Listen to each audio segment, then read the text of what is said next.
LPU ప్లేస్మెంట్ల రికార్డులు సృష్టిస్తోంది. Final year student 2.5 కోట్ల ప్యాకేజ్ పొందుతున్నారు. 1700 మందికి పైగా ఎల్పియు స్టూడెంట్స్ 10 లక్షల నుంచి 2.5 కోట్ల ప్యాకేజెస్ పొందారు. విద్యా విప్లవం ప్రారంభమైంది లవ్లీ ప్రొఫెషనల్ యూనివర్సిటీలో. నమస్తే, welcome to non stop news. రోజంతా బిజీ ఉన్నారా? న్యూస్ అప్డేట్స్ మిస్ అయ్యారా? డోంట్ వరీ, బ్రేక్స్ లేకుండా బోర్ కొట్టకుండా నాన్ స్టాప్ న్యూస్ ప్రతిరోజు రాత్రి 9 గంటలకు. నేను అనుష్, నేను కార్తిక్. డీటెయిల్స్ చూద్దాం. కనీస గిట్టుబాటు ధర లేక తీవ్ర కష్ట నష్టాల్లో కూరుకుపోయిన మామిడి రైతులను వైఎస్ఆర్సీపీ అధినేత వైఎస్ జగన్మోహన్ రెడ్డి పరామర్శించారు. చిత్తూరు జిల్లా బంగారుపాళ్యం మార్కెట్లో మామిడి రైతులను కలిసి వారి సమస్యలపై ఆరా తీశారు. కూటమి పాలనలో రైతులు ఎదుర్కొంటున్న సమస్యలను తెలుసుకుని వైఎస్ జగన్మోహన్ రెడ్డి చలించిపోయారు.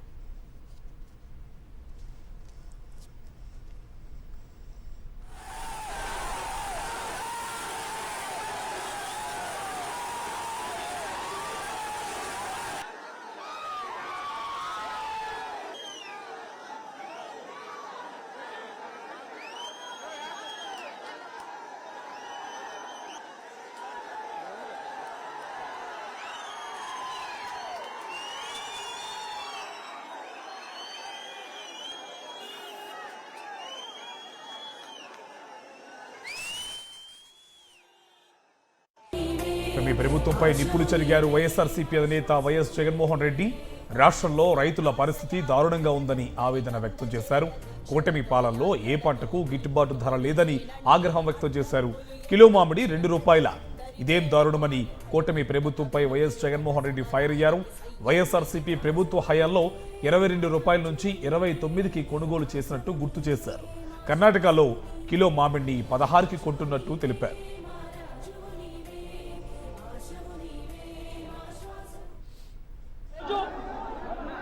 రైతులకే ఒక్కరికి కూడా గిట్టుబాటు ధర రాని పరిస్థితి.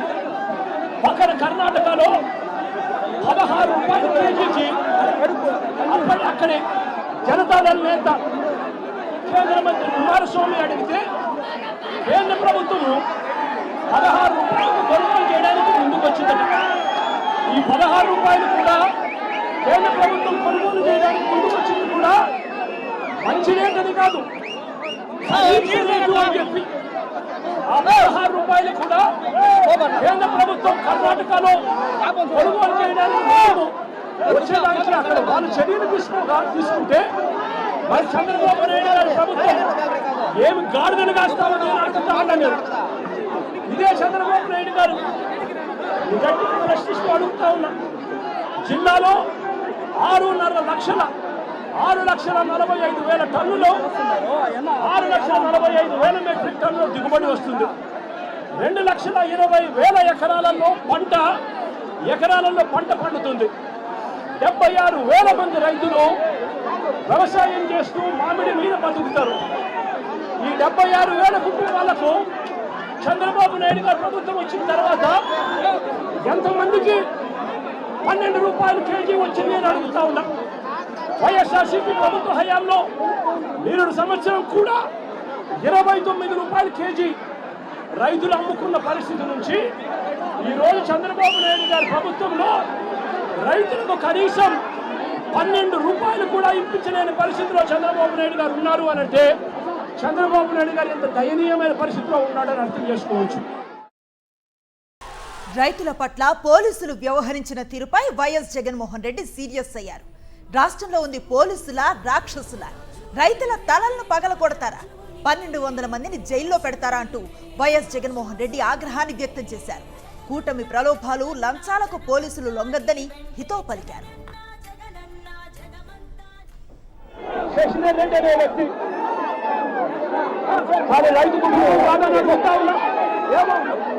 ఇక్కడ ఉన్న వాళ్ళు రాష్ట్రంలో 62% మంది వ్యవసాయం మీద బతుకుతా ఉన్నారు. చిత్తూరు జిల్లాలో వ్యవసాయం మీద బతికే వాళ్ళు దాదాపు 80% మంది. మరి వీళ్ళంతా రైతు బిడ్డలు కాదా అని అడుగుతా ఉన్నా. మరి వీళ్ళందరినీ ఈ మాదిరిగా తలబగలు కొట్టి దాదాపుగా 1,200 మందిని అరెస్ట్ చేసి జైల్లో పెట్టారు. రాకూడదు చెప్పి విచ్చలవిడిగా లాఠీ చార్జ్ చేశారు. నేను అడుగుతా ఉన్నా, వీళ్ళు పోలీసులా మనుషుల రూపంలో ఉన్న రాక్షసులు అని అడుగుతా ఉన్నా. ఇవాళ నేను ప్రతి పోలీసు నుంచి ఒకటే చెప్తా ఉన్నాను, అయ్యా ప్రతి పోలీసు కూడా సమస్యలు ఉంటాయి. జగన్ అనే వ్యక్తి ఎప్పుడు ఎవరికి సమస్య వచ్చినా పలికేది ఒక్క జగన్ మాత్రమే పలుకుతాడు. అధికారంలో ఉన్న ఎస్పీలు, అధికారంలో ఉన్న డిఐజీలు, లంచాలకు లోనవుతా ఉన్న ఆ సిఐలు, వీళ్ళ మాటలు వినకండి, వీళ్ళ ప్రలోభాలకు నమ్మకండి.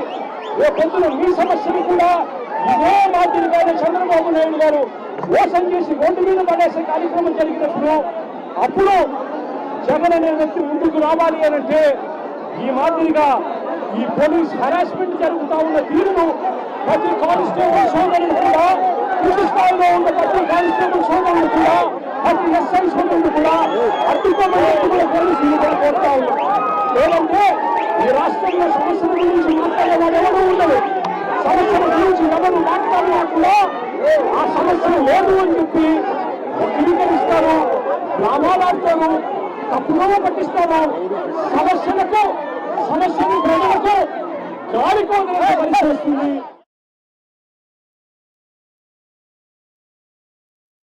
రైతులలో గౌరవశీలతను తెలుస్తాము. మీరు కదా ఈ కార్యక్రమంలో పాల్గొంచుకుంటే అని చెప్పి రైతులు బెదిరించారు. కనీసం పెట్రోల్ బంకుల్లో కూడా రైతులు స్వచ్ఛంగా వచ్చే కార్యక్రమంలో భాగంగా పెట్రోల్ పోయించుకునే కార్యక్రమంలో కూడా రైతులు పోయించుకునే కార్యక్రమం కూడా జరగకుండా 2 వీలర్స్ లో వస్తే పెట్రోల్ కూడా పోయాకండి అని పెట్రోల్ బంకులో చెప్పారు. అని అడుగుతా ఉన్నా, కేవలం 500 మంది మాత్రమే రావాలి, కేవలం 500 మంది మాత్రమే రైతులు నష్టపోయారని అడుగుతా ఉన్నా ఈ ప్రభుత్వాన్ని. ఎందుకు ఈ ప్రభుత్వం భయపడతా ఉంది అని అడుగుతా ఉన్నా. ఎందుకు ఈ ప్రభుత్వం ఆంక్షలు పెడతా ఉంది అని అడుగుతా ఉన్నా. తప్పేముంది, రైతు యొక్క మాట్లాడితే తప్పేముంది, రైతుల సమస్యలు జగన్ లేవని తప్పేముంది అని అడుగుతా ఉన్నా. రైతులు ఉన్నారు కాబట్టి ఇన్ని వేల మంది రైతులు వచ్చి వాళ్ళ ఆవేదన చూస్తా ఉన్నారు. మామిడి రైతులను పరామర్శించి ధైర్యం చెప్పడానికి చిత్తూరు జిల్లా బంగారుపాలెం మార్కెట్కు వైఎస్ జగన్ వెళ్లారు. ఆంక్షల కంచెను ఛేదించుకొని వేలాది అభిమానులు తరలివచ్చారు. బంగారుపాలెం చుట్టుపక్కల జగన్ నినాదాలు మారుమ్రోగాయి. వైఎస్ జగన్మోహన్ రెడ్డి చిత్తూరు పర్యటనలో అభిమాన జనసంద్రం ఎగసిపడింది. బంగారుపాలెం వెళ్తున్న వైఎస్ జగన్ ను కలిసేందుకు చిత్తూరుకు చెందిన చిన్నారి హోమా శైలుష తన అవ్వతో కలిసి కాన్వాయ్ వద్దకొచ్చింది. అనంతరం వైఎస్ జగన్ ను కలిసేందుకు ప్రయత్నించింది. చిన్నారిని చూసిన వైఎస్ జగన్ కాన్వాయ్ను ఆపి మరీ చిన్నారి వృద్ధురాలిని పలకరించారు. దీంతో వారి ఆనందానికి అవధులు లేకుండా పోయాయి. వైఎస్ జగన్ పట్ల వారికున్న ప్రేమ, అభిమానాన్ని చూపించారు. జగన్ మామను కలిసిన ఆనందంలో చిన్నారి తెగ మురిసిపోయింది.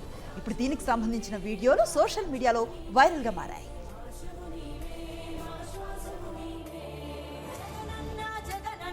చిత్తూరు జిల్లా పోలీసుల పనితీరు వివాదాస్పదంగా మారింది. వైఎస్ జగన్మోహన్ రెడ్డి పర్యటనలో అడుగడుగునా భద్రతా లోపాలు కనిపించాయి. Z+ ఉన్న వైఎస్ జగన్ కు భద్రత కల్పించడంలో పోలీసులు, ప్రభుత్వం విఫలమైంది. వైఎస్ జగన్మోహన్ రెడ్డి పర్యటన అశాంతం ఫాలో అయ్యారు ముగ్గురు ఎస్పీలు, రేంజ్ ఐజీ. జననేత జగన్ మామిడి మార్కెట్ యార్డ్లోకి వెళ్లేసరికి సెక్యూరిటీ సిబ్బంది కనిపించకుండా పోయారు. యార్డ్లో రైతులను కలిసినప్పుడు, మీడియాతో మాట్లాడేటప్పుడు తీవ్రంగా ఇబ్బంది పడ్డారు. వైఎస్ జగన్పై జనం చేతులేసి లాగుతున్నా పట్టించుకోలేదు పోలీసులు. యార్డు వరకు వచ్చి కనపడకుండా పోయారు రో పార్టీ పోలీసులు. అంతకుముందు కార్యకర్త తల పగలగొట్టారు సిఐ. ఇక వైఎస్ఆర్సీపీ కార్యకర్త శశిధర్ రెడ్డిని పరామర్శించేందుకు వెళ్లబోయిన వైఎస్ జగన్ ను కారు దిగనివ్వకుండా అడ్డుకున్నారు ఎస్పీ. ఆ తర్వాత కూడా జనాన్ని రానియకుండా చేసే కుట్రల్లోనే ఉన్నారు పోలీసులు. వైఎస్ జగన్ భద్రతను వదిలేసి ప్రభుత్వ పెద్దల ఆదేశాల ప్రకారం పనిచేశారు ఖాకీ బాసులు. హైకోర్టు ఆదేశాలను సైతం బేఖాతరు చేశారు చిత్తూరు జిల్లా పోలీసులు.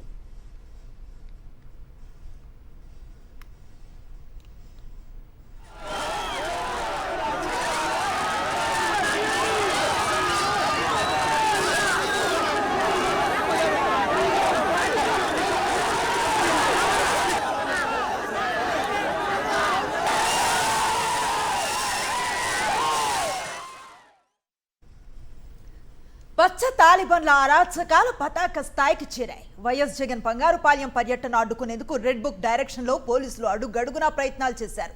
వైఎస్ జగన్ పర్యటన సందర్భంగా బంగారుపాలెం వద్ద పోలీసులు ఓవర్ యాక్షన్ చేశారు. వైఎస్ జగన్ టూర్కు వచ్చారన్న కోపంతో చంద్రగిరి నియోజకవర్గం వైఎస్ఆర్సీపీ యువజన విభాగం కార్యదర్శి శశిధర్ రెడ్డిపై లాఠీచార్జ్ చేశారు పోలీసులు. శశిధర్ రెడ్డి తీవ్రంగా గాయపడ్డ విషయం తెలుసుకున్న వైఎస్ జగన్ వెంటనే కాన్వాయ్ దిగి ఆయన దగ్గరకు వెళ్లే ప్రయత్నం చేశారు. అయితే చిత్తూరు ఎస్పీ మణికంఠ మాత్రం వైఎస్ జగన్ కారు దిగకుండా అడ్డుకున్నారు. వైఎస్ఆర్సీపీ కార్యకర్తను పోలీసులు కొట్టడాన్ని తీవ్రంగా తప్పుపట్టారు వైఎస్ జగన్.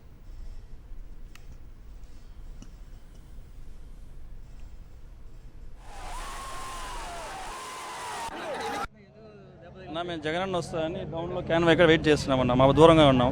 అవకాశం వచ్చిన దగ్గర నేను ఇతను ముందర వెళ్ళామన్నా.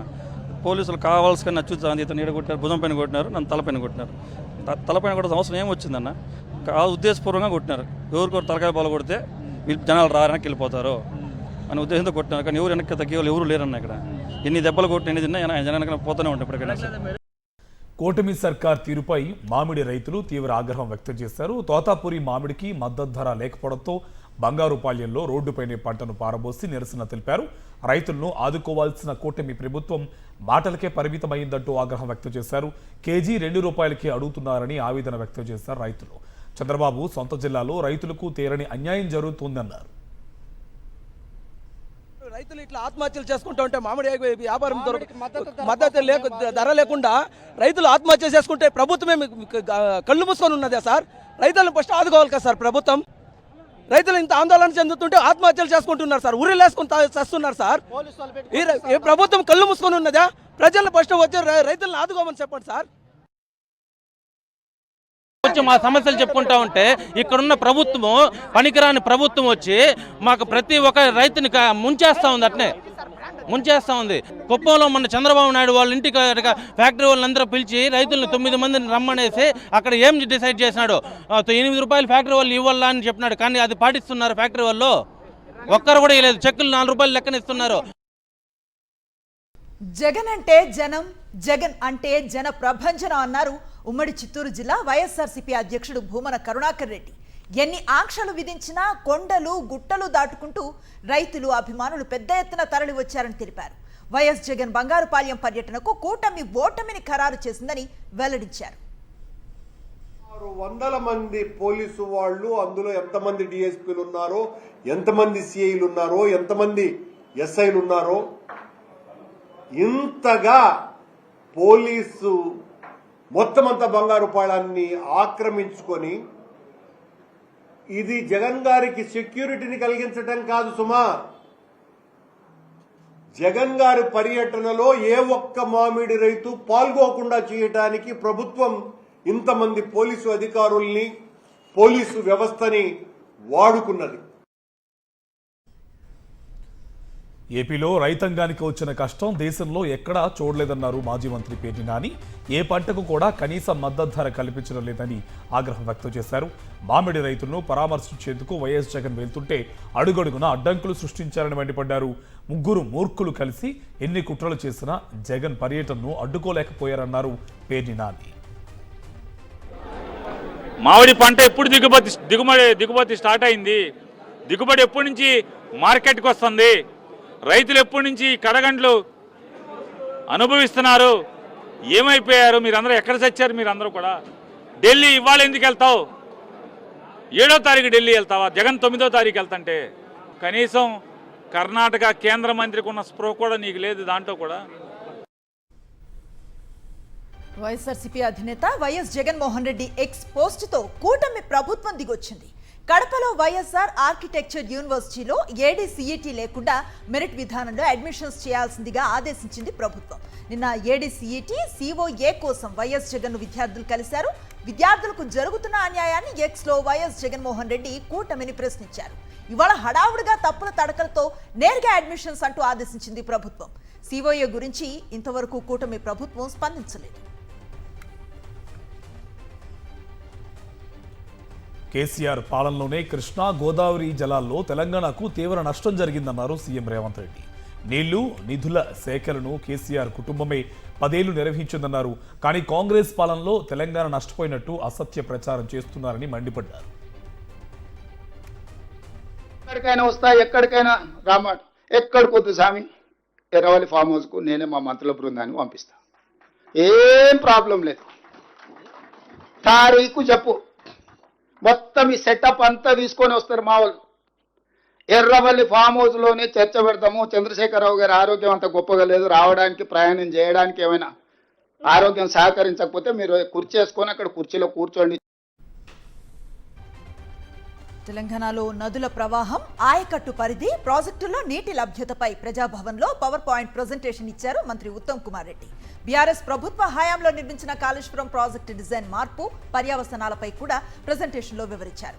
10 ఏళ్లు అధికారంలో ఉన్న కేసీఆర్ కృష్ణా నదిపై ఏ ఒక్క ప్రాజెక్టు కట్టలేదన్నారు. రేపు శ్రీ సత్యసాయి జిల్లా పుట్టపర్తిలో సీఎం చంద్రబాబు పర్యటనను అడ్డుకుంటామని ఎస్సీ ఎస్టీ సంఘాల జేఏసీ ప్రకటించింది. చంద్రబాబుకు వినతి పత్రం అందజేసేందుకు అపాయింట్మెంట్ ఇవ్వలేదని జేఏసీ అధ్యక్షుడు సాకే హరి ఆగ్రహం వ్యక్తం చేశారు. ఈ విషయంలో శ్రీ సత్యసాయి జిల్లా కలెక్టర్ను 5 రోజుల క్రితమే కలిసినా నిర్లక్ష్యం వహించారని చెప్పారు. రూరల్ డెవలప్మెంట్ ట్రస్ట్ను రక్షించాలని తాము కోరుతున్నామన్నారు. కొత్త చెరువుల్లో పేరెంట్ టీచర్ మీటింగ్కు చంద్రబాబు, లోకేష్ హాజరు కానున్నారు. ఈ నేపథ్యంలో దళిత సంఘాల నేతలు ఆందోళన చేపట్టారు. కర్నూలు జిల్లాలో మిగిలిపోయిన పొగాకును కొనుగోలు చేయాలంటూ రైతులు ఆందోళనకు దిగారు. ఆంధ్రప్రదేశ్ రైతు సంఘం ఆధ్వర్యంలో పాణ్యం ఎమ్మెల్యే గౌరు చరితారెడ్డి ఇంటి దగ్గర ధర్నా చేశారు. కల్లూరు, ఓర్వకల్లు, కర్నూలు, వెల్దుర్తి మండలాల పొగాకు పంటలు విస్తారంగా సాగు చేశామని, అయితే వాటిని కంపెనీలు, ప్రభుత్వం కొనుగోలు చేయటం లేదని ఆవేదన వ్యక్తం చేశారు. తక్షణమే పొగాకు కొనుగోలు కేంద్రాన్ని ఏర్పాటు చేయాలని డిమాండ్ చేశారు. ఇంత జరుగుతున్నా రైతుల పట్ల కూటమి ప్రభుత్వం నిర్లక్ష్యంగా వ్యవహరిస్తోందని ఆవేదన వ్యక్తం చేశారు. అల్లూరి సీతారామరాజు జిల్లా విఆర్పురంలో సిపిఎం ఆధ్వర్యంలో పోలవరం నిర్వాసితులు ఆందోళన చేపట్టారు. రేకపల్లి ప్రధాన కూడల నుండి ఎంఆర్ఓ కార్యాలయం వరకు ర్యాలీ చేపట్టారు. పోలవరం ప్రాజెక్టు నిర్వాసితులు అనేక సమస్యలు ఎదుర్కొంటున్నారని, 18 సంవత్సరాలు నిండిన యువతీ యువకులు R&R ప్యాకేజీ అమలు చేయలేదన్నారు. పునరావాస కాలనీల నిర్మాణ పనులు పూర్తి కాకుండానే గ్రామాలు ఖాళీ చేయాలని అధికారులు హెచ్చరిస్తున్నారని ఆగ్రహం వ్యక్తం చేశారు. పునరావాసం ప్యాకేజీ చెల్లించకుండా తమ గ్రామాలను ఎలా వదిలి వెళ్లాలని ప్రశ్నించారు. ముంపు గ్రామాల ప్రజలకు న్యాయం చేయాలని ఎంఆర్ఓకు వినతి పత్రం అందజేశారు. మున్సిపల్ ఇంజనీరింగ్ కార్మికులకు జీవో నెంబర్ 36 ప్రకారం సంక్షేమ పథకాలు అమలు చేయాలని సిఐటియు నాయకులు మంగళగిరిలో ర్యాలీ నిర్వహించారు. మున్సిపల్ కార్పొరేషన్ కార్యాలయం ఎత్త నిరసన చేపట్టారు. ఆప్కాస్ లో పనిచేస్తున్న మున్సిపల్ ఇంజనీరింగ్ కార్మికులకు తక్కువ వేతనాలు ఇచ్చి సంక్షేమ పథకాలు అమలు చేయకుండా ఇబ్బందులకు గురి చేస్తున్నారని ఆవేదన వ్యక్తం చేశారు. కేవలం 13,087 రూపాయల జీతం తీసుకుంటున్న వారిని ప్రభుత్వ ఉద్యోగులను చెప్పటం ఎంతవరకు సమంజసమని ప్రశ్నించారు. కార్మికులను రెగ్యులేట్ చేసి న్యాయం చేయాలని కూటమి ప్రభుత్వాన్ని డిమాండ్ చేశారు. ప్రభుత్వానికి చిత్తశుద్ధి ఉంటే మేనిఫెస్టోలో పెట్టిన విధంగా 25,000 రూపాయల లోపు వేతనాలు ఉన్నవారికి సంక్షేమ పథకాలు అమలు చేయాలని సవాల్ విసిరారు సిఐటియు నాయకులు. సంగారెడ్డి జిల్లా సిగాచి పరిశ్రమ పేలుడు ఘటన ఆచూకీ లభించని 8 మంది కార్మికులపై అధికారుల కీలక నిర్ణయం తీసుకున్నారు. 8 మంది ఆచూకీ లభించడం అసాధ్యమని తేల్చేశారు. ఆచూకీ చిక్కని రాహుల్, శివాజీ, వెంకటేష్, విజయ్, అఖిలేష్, జస్టిన్, రవి, ఇర్ఫాన్ ప్రమాద సమయంలో ఖాళీ బూడిదై ఉంటారని అనుమానిస్తున్నారు అధికారులు. ఇప్పటికే 100కి పైగా శాంపిల్స్ సేకరించిన DNA మ్యాచ్ కాలేదు. 8 మంది కార్మికుల కుటుంబ సభ్యులను ఇంటికి వెళ్లిపోవాలని అధికారులు ఆదేశించారు. 3 నెలల తర్వాత తిరిగి రావాలని జిల్లా అడిషనల్ కలెక్టర్ చంద్రశేఖర్ సూచించారు. అప్పటి వరకు రాష్ట్ర, కేంద్ర హోంశాఖలతో సంప్రదింపులు జరుపుతామన్నారు అధికారులు. బాధిత కుటుంబాలకు తక్షణ సహాయం కింద 15 లక్షల చొప్పున చెక్కులను పంపిణీ చేశారు. సిగాచి ఫార్మా కంపెనీలో 43 మంది చనిపోయిన ఘటనలో ఎంక్వైరీ చేయాల్సి ఉందన్నారు మంత్రి వివేక్. డిసెంబర్లో ఇన్స్పెక్టర్ రిపోర్ట్ ఇచ్చారు. అందులో అన్నీ మెన్షన్ చేశారని చెప్పారు. కంపెనీ సూచనలు పాటించి ఉంటే ఇంత పెద్ద ప్రమాదం జరిగి ఉండేది కాదన్నారు. ఫోన్ ట్యాపింగ్ కేసులో కీలక పరిణామం చోటు చేసుకుంది. ఎస్ఐబి మాజీ చీఫ్ ప్రభాకర్ రావు ల్యాప్టాప్, ఫోన్ను సిట్ అధికారులు సీజ్ చేసి FSL ల్యాబ్కి పంపించారు. 2023 అక్టోబర్ నుంచి మార్చి 15 వరకు కాల్ డేటాలో కేసుకు సంబంధించి విలువైన సమాచారం ఉన్నట్టు తెలుస్తోంది. పోలీసు ఉన్నతాధికారులు, పలువురు బీఆర్ఎస్ నేతలతో ప్రభాకర్ రావు సంప్రదింపులు జరిపినట్లు సిట్ అధికారులు భావిస్తున్నారు. ఇప్పటికే నిందితులు, బాధితుల స్టేట్మెంట్ ఆధారంగా ప్రభాకర్ రావును విచారించారు. రేపు మరోసారి ప్రభాకర్ రావు సిట్ ముందు హాజరు కానున్నారు. ధ్వంసమైన హార్డ్ డిస్కుల్లో ఫోన్ ట్యాపింగ్ కేసుకు సంబంధించిన డేటా ఉన్నట్లు భావిస్తున్నారు అధికారులు. డేటా రిట్రైవ్, అలాగే హార్డ్ డిస్కుల్లోని రహస్యాలను సిట్ అధికారులు ఆరా తీస్తున్నారు. హైదరాబాద్ క్రికెట్ అసోసియేషన్ అధ్యక్షుడు జగన్మోహన్ రావుతో పాటు HCA సభ్యులను సిఐడి అరెస్ట్ చేసింది. సన్ రైజర్స్ హైదరాబాద్, హెచ్సిఏ వివాదంలో ఈ మేరకు చర్యలు తీసుకుంది. విజిలెన్స్ నివేదిక ఆధారంగా ఇటీవల సిఐడి కేసు నమోదు చేసింది. ఈ క్రమంలో జగన్మోహన్ రావును అరెస్ట్ చేశారు. గత ఐపీఎల్ సీజన్లో ఎస్ఆర్హెచ్ హెచ్సిఏల మధ్య టికెట్ల వివాదం నెలకొంది. మ్యాచ్ టికెట్లు కేటాయించలేదని కార్పొరేట్ బాక్స్ కు హెచ్సిఏ అధికారులు తాళాలు వేశారు. ఈ ఘటనతో ఎస్ఆర్హెచ్ యాజమాన్యం తీవ్ర అసంతృప్తిని వ్యక్తం చేసింది. హైదరాబాద్ ను వదిలి వెళ్లిపోతామని తెలిపింది. హెచ్సిఏ అధ్యక్షుడు జగన్మోహన్ రావుపై ఎస్ఆర్హెచ్ తీవ్ర ఆరోపణలు చేసింది. ఈ నేపథ్యంలో రాష్ట్ర ప్రభుత్వం విజిలెన్స్ విచారణకు ఆదేశించింది. ఎస్ఆర్హెచ్ ఫ్రాంచైజీపై హెచ్సిఏ అధ్యక్షుడు ఒత్తిడి తెచ్చినట్లుగా విజిలెన్స్ అధికారులు నిర్ధారించారు. ఆ నివేదిక ఆధారంగా సిఐడి కేసు నమోదు చేసింది. హైదరాబాద్ కొంపల్లిలోని మల్నాడు రెస్టారెంట్ డ్రగ్స్ కేసులో కీలక అంశాలు వెలుగులోకి వస్తున్నాయి. ఈ కేసులో ఇప్పటి వరకు 6గురిని అరెస్ట్ చేశారు. అరెస్ట్ అయిన వారంతా హోటళ్లు, రెస్టారెంట్ల యజమానులేనని పోలీసులు తెలిపారు. ఈగల్ టీం 15 మంది వ్యాపారవేత్తలు, 9 పబ్బులపై కేసు నమోదు చేసింది. పల్నాడు రెస్టారెంట్ యజమాని సూర్యను కీలక సూత్రధారిగా తేల్చారు. సూర్యకు నైజీరియాలో ఢిల్లీ నుంచి మాదక ద్రవ్యాలు పంపినట్లు వెల్లడైంది. పబ్బుల్లో డ్రగ్స్ పార్టీ కోసం యాజమాన్యాలు ప్రత్యేక ఏర్పాట్లు చేసినట్టు తేలింది. కేంద్ర హోంమంత్రి అమిత్ షా కీలక కామెంట్స్ చేశారు. ప్రజా జీవనం నుంచి వైదొలిగిన అనంతరం భవిష్యత్ ప్రణాళికపై ఓ క్లారిటీ ఇచ్చారు. వేదాలు, ఉపనిషత్తులు చదవటంతో పాటు సేంద్రియ వ్యవసాయంపై దృష్టి పెడతానని చెప్పారు. గుజరాత్, మధ్యప్రదేశ్, రాజస్థాన్ రాష్ట్రాల సహకార సంఘాల మహిళలతో మాట్లాడుతూ పలు ఆసక్తికర విషయాలు పంచుకున్నారు. మహారాష్ట్ర తరహాలోనే బీహార్ అసెంబ్లీ ఎన్నికలను హైజాక్ చేసేందుకు బీజేపీ కుట్రలు చేస్తుందని ఆరోపించారు కాంగ్రెస్ అగ్రనేత రాహుల్ గాంధీ. ఓట్ల చోరీ కోసమే ఓటర్ల జాబితా ప్రత్యేక సమగ్ర సవరణ నిర్వహిస్తోందని మండిపడ్డారు. ఎన్నికలకు కొన్ని నెలల ముందు బీహార్లో ఈసీ చేపడుతున్న ఓటర్ రోల్ స్పెషల్ ఇంటెన్సివ్ రివిజన్ను విపక్షాలు తీవ్రస్థాయిలో వ్యతిరేకిస్తున్నాయి. ఈ నేపథ్యంలో పట్నాలో నిర్వహించిన నిరసన ర్యాలీలో ఆర్జేడీ నేత తేజస్వి యాదవ్తో కలిసి పాల్గొన్నారు రాహుల్ గాంధీ. రాజస్థాన్లోని చురులో air force Jaguar fighter jet కూలిపోయింది. ఈ ఘటనలో 2 పైలట్లు ప్రాణాలు కోల్పోయినట్లుగా రక్షణ శాఖ వర్గాలు వెల్లడించాయి. సాధారణ ట్రైనింగ్ ప్రక్రియలో భాగంగా సూరత్గఢ్ ఎయిర్ బేస్ నుంచి ఈ యుద్ధ విమానం టేకఫ్ అయింది. చురులోని భనుడా గ్రామ సమీపంలో పంట పొలాల్లో కూలింది. కూలిపోవటానికి ముందు ఎయిర్ క్రాఫ్ట్ నియంత్రణ కోల్పోయినట్లుగా కనిపించిందని ప్రత్యక్ష సాక్షులు వెల్లడించారు. పోలీసులు, రక్షణ శాఖ సిబ్బంది ఘటనా స్థలానికి చేరుకుని సహాయక చర్యలను చేపట్టారు. ఘటనపై వైమానిక దళం కోర్ట్ ఆఫ్ ఎంక్వైరీస్ కి ఆదేశించింది.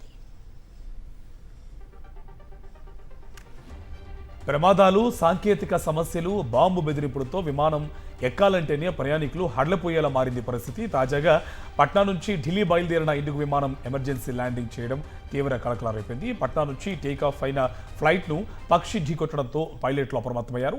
వెనక్కి మళ్లింది పట్నా ఎయిర్పోర్ట్లో అత్యవసరంగా ల్యాండ్ చేశారు. ఘటన సమయంలో ఇండిగో ఫ్లైట్లో 169 మంది ప్రయాణికులు ఉన్నారు. సురక్షితంగా ల్యాండ్ కావడంతో అందరూ ఊపిరి పీల్చుకున్నారు. పక్షి ఢీకొట్టగానే విమానంలో టెక్నికల్ సమస్య తలెత్తిందని పైలట్లు వెంటనే అలర్ట్ అయ్యి వెనక్కి తీసుకువచ్చేశారని అధికారులు తెలిపారు. రాజస్థాన్లో ప్రారంభానికి ముందే కొట్టుకుపోయింది ఓ రోడ్. రాజస్థాన్లో కురుస్తున్న భారీ వర్షాలతో కట్లే నది పొంగి పొర్లుతోంది. జుంజును జిల్లాలో భగాలి ప్రాంతంలో నేషనల్ హైవే 52కు అనుసంధానం చేస్తూ రహదారిని నిర్మించింది అక్కడి ప్రభుత్వం.